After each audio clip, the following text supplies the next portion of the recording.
Hi, welcome to Phil Bradley Training and 10 websites to inform, amaze, amuse, and entertain you. The first site that we're going to look at is the one that you can see on the screen in front of you right now. It's called Symbolo. It's a home or a start page. It allows you to create your own links through to sites that you're interested in going to. You can also have, as you can see here, a search box that searches for the web, images, news, and so on. You can add in new tiles as you need to really easily. You simply click on add a tile. Then you can create a tile by putting in the URL of the website and add a name to it, for example, or you can choose a tile that already exists. So we can then say, okay, let's add in the Guardian, click on that. That's now been added in. We can click, we can move it, we can change the background color, do whatever we want to with it. When we click on that, bang, we go off to that particular website. If you don't like it any longer, you can simply delete it. You can also share the collections that you make up. So here's a collection that I've created on search engines, and these are the search engines that I tend to use most often, and it's also available for you to add in as your own little tile along the top as well. So that's Symbolo, completely free, nice, very effective tool to play with. So let's start having a look through the other 9. Let's start with the free audio books. This gives you access to about 7,000 different audio books that you can download. You've got the free popular books here. You also have genres over on the left-hand side. So let's have a look at science fiction. You can choose the book that you're interested in. You can get some information on that particular title, and down here you can just straight away download it and then listen to it however you would like to. So nice, easy, very simple, very straightforward, and it gives you access to lots of different books. As I say, over 7,000 in a wide variety of different genres. Obviously, they're not going to be, in most instances, the most up-to-date publications that are out there due to copyright restrictions, but nonetheless, just because a book's old and out of copyright doesn't mean it's not worth listening to. Quite the opposite, in fact. So if you want something to listen to, have a look at Loyal Books, free public domain audio books and ebook downloads. So the next one that we can look at is Who Else Writes Like, and what you can do here is simply type in the name of an author that's of interest to you, and Who Else Writes Like will give you an indication of other authors who write in a similar format. So let's try Ian Banks, and we can get some information about Ian. We can see the genres that he wrote in and the fact that he writes like these authors here.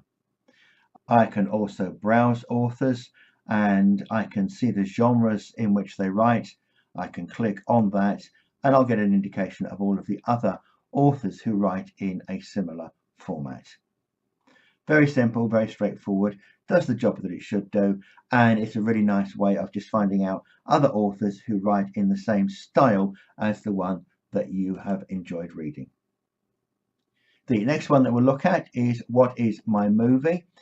We've all been in a situation where we've enjoyed watching a particular film, and a few months later we can't remember exactly what the title of the film was. So what you can do with this video search tool is simply type in a description of the film that you're interested in, and it will find movies that match your description. So let's try Two Men on Holiday in the Lake District, and that comes straight back with Noel and I, and we can click that that's a good match. We've got details on it just so that we can check that it's the film we think that it is, and we can then click to watch it now and then go off and buy the particular DVD or watch it on one of the streaming services. Now if you're trying to look for images, the TinEye reverse search is an excellent resource to use. All that you need to do is to upload an image or enter an image URL. So I'll upload one of my images and then we can see where it appears online. I've now uploaded my image. Forget the cooking, I'm going to send read, one of the resources that I created for the Safe Libraries campaign. And so we can now see where the image is being used. So it can be very useful if you want to go back and check on how your image is being used, or see when the image was first updated and placed onto the net. So it's a really useful tool that allows you to see how an image is being used, where it's been used, when it was first uploaded onto the net. You can check to make sure that your images that are under your own copyright are not being used illegally. You can also check to make sure that an image is the image that it's supposed to be, rather than has been used in fake news to describe something else. So that's TinEye. There are other reverse image search engines that are out there, but TinEye is a good one. Having mentioned posters, the free Vintage Posters website is an excellent resource to go and have a look and see what's available. We can click on a collection and then see the images that have been stored. So as you can see, there are lots of them. Now, one thing that is worthwhile saying here, they do have a disclaimer at the top there, which says that as far as they are concerned, all of the images that they are using are out of copyright or in the public domain, but nonetheless, it's always worth checking just to make sure that that's the case. But if you're looking for any vintage posters of any type, this is an excellent site to go to. So freevintageposters.com. Now, once you've found the image that you want to play around with, then you may well want to edit it. If you haven't got something like Photoshop or a good graphics package for yourself, then I would certainly suggest going along and having a look at PicMonkey, because it's an excellent online tool and it's also free. So if we go to edit, I will upload an image and then we can play with it.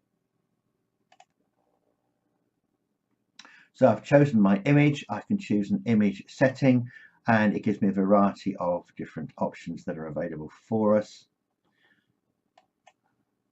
And we can now load the image that we want. And here's my dog, Rusty. Now, there are a variety of different things that you can do. You can auto adjust the image to make it slightly brighter or darker depending on what you've got.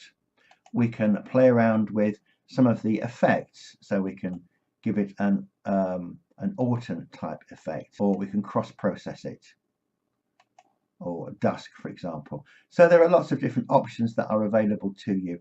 Some of those are free, some of those, if there's a crown next to them, you do have to take out a subscription to use the service, but nonetheless there are a lot that you can use for free. There are options to touch up skin, mouth, eyes, and so on. You can add in some text and choose a variety of different types of text and colors. You can add in a variety of different overlays. So let's choose some stars, for example. And we can decide where that star goes. We can change the color of it. And then we can say, okay, we're happy with that. And that's popped in. And you'll see it's also here as a layer, so that you can play around with the layers as you build your photograph up. We've got some frames.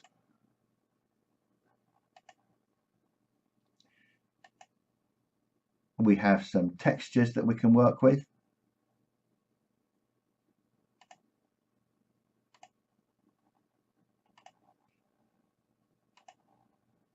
We've also got some themes that are available to us, so we can play around with evil eyes or evil eye colours or fangs and blood drops and so on if we're looking at the vampire theme. And once we're happy with what we've got, we can save that, we can share it to our friends on social media and so on. So PicMonkey is a great little tool that allows you to quickly edit and play around with your photographs. Going on to something completely different, if you are going to be meeting a friend or a colleague and you want somewhere to meet in between both of you, so you both have to travel the same distance, we can use Meetways. Now, if you're a fan of Gavin and Stacey, which is a fairly elderly rom-com now from the UK, the two major characters, one of them lived in Barry Island in Wales, the other one lived in Billericay in Essex, and you can choose the two places. You can choose if there's a point of interest, so we could add in a museum, for example. And if we click on go, we're now getting an indication of where the midpoint between both places are, and a variety of different museums, which is what I requested that we could meet at. Very nice, very simple, straightforward tool, lots of functionality, really simple to use, and it makes your life very easy indeed. And if we're traveling around the UK, we might decide to have a look at Bizarre Blighty. This is a Daily Telegraph resource, and what this does for you is it just shows you some of the bizarre things that you can find in the UK, and it gives you access to upcoming events. You can view a calendar, so we can choose any of those and get a little bit more information about them.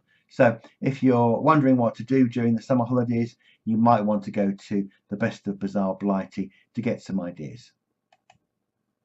And the final tool that we'll look at today is a jigsaw puzzle site. We can search for puzzles, find a particular puzzle that we are interested in doing. You can choose the cut, you can choose the number of pieces that go into the cut, and when we're happy with what we've got, the image will load.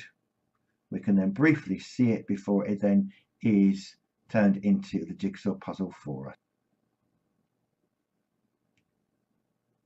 And we can then simply start to put the jigsaw puzzle together, and we get a nice, very satisfying click when it does. Simply pull your pieces apart, move them around, and then when they fit together, they fit together, and then you've got your completed jigsaw. So if you're a jigsaw freak, the jigsawpuzzles.com website is a really nice one to go and have a look at. So those are the 10 websites to inform, amaze, amuse and entertain you. I'll be doing more of these in the future, so do check back. Meanwhile, if you're interested in the material that I've got available and the kind of things that I do feel free to take a look at my Phil Bradley training website, where I give you the opportunity of taking training on things like advanced internet searching and apps for librarians. So thanks very much. Do tune in again. Bye bye.